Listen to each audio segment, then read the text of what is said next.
1971 সাল। চারিদিকে যুদ্ধ আর যুদ্ধ, গ্রামে গ্রামে মুক্তি বাহিনীরা গড়ে তুলেছে প্রতিরক্ষা। ঠিক সেই সময় গ্রামের এক দক্ষিণী মায়ের সন্তান তার মাকে না জানিয়ে মুক্তিযুদ্ধে চলে গেল।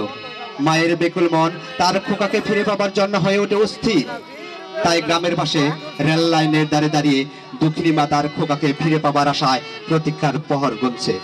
তার খোকা কি ফিরে আসবে নাকি আসবে না? এখন গান নিয়ে আসছে সুমাইয়া, তার গানের কথা সেই রেল লাইনের ধারে।